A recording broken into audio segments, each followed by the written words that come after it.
तर नाशिकमधील एकूण काय रस्त्यांची परिस्थिती आहे, खड्ड्यांची अवस्था नेमकी कशी आहे याचा आढावा घेतलाय आमचे प्रतिनिधी प्रांजल कुलकर्णी यांनी।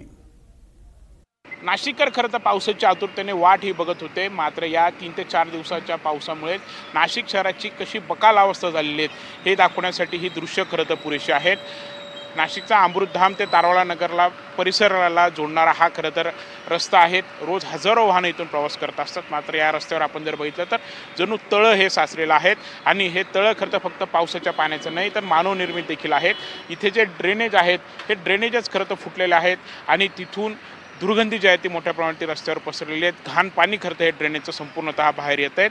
निम्म्याहून अधिक रस्त्यावरती हे पाणी साचलेलं आहे, तर उर्वरित रस्त्यावरून जिथून वाहनं प्रवास करतायत त्या रस्त्यावरती मोठे खड्डे हे पडलेले आहेत। रस्त्यांची अक्षरशः चाळण ही झालेली आहेत आणि यामुळे वाहन चालकांना खरं तर मोठी कसरत ही करावी लागते। अनेक नागरिक देखील या सर्व परिस्थितीमुळे खरं तर त्रस्त हे झालेले आहेत। एकंदरीतच कसा त्रास करत या नागरिकांना होते आपण जाणून घेणार आहोत।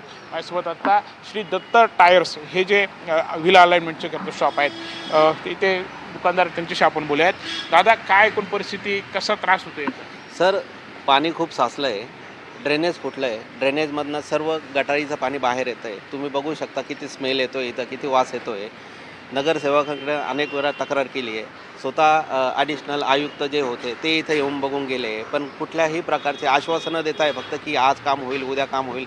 मागच्या 15 दिवसापूर्वी ते चक्कर मारून गेले, त्यांनी आश्वासन दिलं होतं की 8 दिवसात हे काम करू, परंतु बघा तुम्ही परत तेवढंच पाणी साचलं आणि तीच घाण बाहेर आली आहे। ड्रेनेजमधनं सगळं संडासचं पाणी बाहेर येतं आहे, इथं बसूशी वाटत नाही आहे। गेले 4 दिवस झाले आमचे माणसं काम करत नाही आहे, कारण ते गाड्यांसोबत ते पाणी सगळं इथं येतं आणि ते अंगावरती येतं, कारण गाडीचं काम खालून करावं लागतं अलाइनमेंट बॅलन्सिंगसाठी आणि ते पाणी सगळं अंगावर पडतं। त्याच्यामुळे गेल्या 4 दिवसापासून आम्ही कामही करत नाही आहे। आज हे जवळजवळ 10 वर्षापासून पोषणाचे प्रत्येक पावसाची पोषण आहे।